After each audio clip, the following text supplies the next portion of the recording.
Salut, moi c'est François. Moi, c'est Stéphane. Aujourd'hui, on vous parle du Kill Rag. Capsule gros bon sang.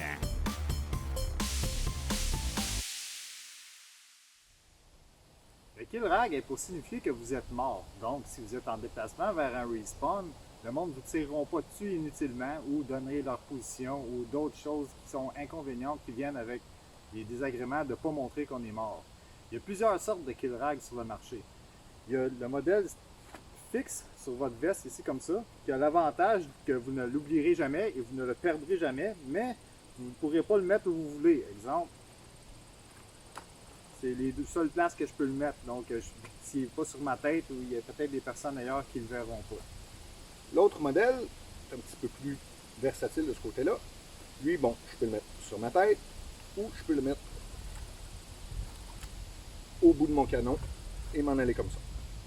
L'avantage qu'il y a aussi, avec sur le bout du canon, c'est si vous êtes mort et vous êtes couché par terre, ben, les personnes autour vont vous voir. Donc, ils ne vous tireront pas dessus inutilement. Exemple à l'appui. Et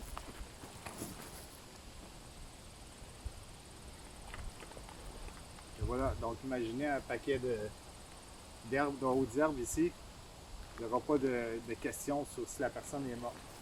À noter sur les Kill Rag, c'est important qu'ils soient au moins de couleur rouge ou de couleur orange. La raison pour ça, c'est que le rouge et l'orange sont considérés comme des couleurs administratives dans l'airsoft. Donc, aussitôt qu'on voit ces couleurs-là, on devrait naturellement avoir le réflexe de ne pas tirer. Bien sûr, il faut comprendre qu'on n'utilise pas des brassards de couleur rouge ou orange pour la même raison, pour démarquer les équipes. Pour les parties plus en soirée, de nuit, il y a différents types de glow stick électriques qui existent. Il y a aussi des petits trucs comme ça. On le verra peut-être pas bien, là, mais j'ai deux LED rouges ici qui éclairent quand même assez bien la nuit, qui se rééteignent automatiquement comme ça. Donc, si vous jouez de nuit, prévoyez une lumière rouge aussi ou orange.